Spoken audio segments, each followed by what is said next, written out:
Alright, as we're going, I want to show you guys how you can see the before and after versions of your photos as you're editing them. So, we just got done getting through the basic tab over here where we adjusted the tone and the white balance. So, to preview before and after, there's a couple different ways that we can do that.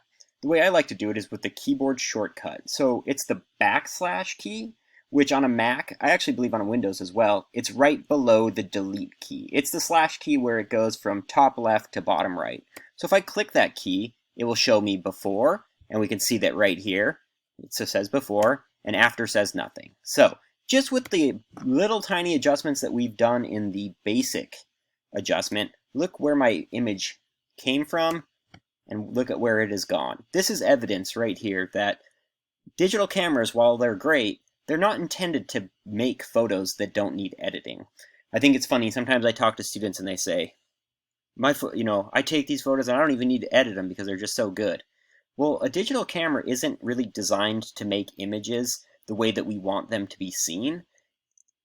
A digital camera just captures information, and then it's up to us to bend the information how we want. That's like a baker saying I'm such a good baker that I don't even have to put the ingredients in an oven. Of course they do, right? That's what it is. That's what baking is. So that's what editing is, because if we look at this before photo, look how washed out it looks. And I have a really nice camera, and it's making it look like that. And so we want to go and add a little bit of punchiness just with the basic edits right there. So that's before and after.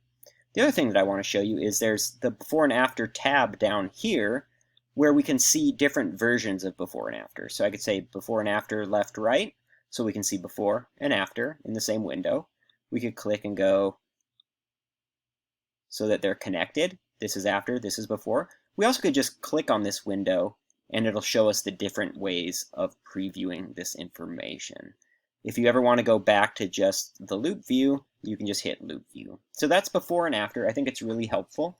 The other thing that we can do is, as we get down in our editing, is you're going to be able to turn these edits on and off with these little sliders right here. So we haven't done any of these adjustments yet, so I'll cover this in a future video of how to turn these on and off if you want to preview what that one little edit does. So I think that that's really helpful right there. And it's a way of just previewing your images to see the changes that you've made. Because sometimes it's really easy to just look at this and be like, well, I don't know if I even really changed it that much. Where if you hit the backslash key, yep, you can see that it changed quite a bit. So we're going to move on and talk about the tone curve next. So see you then.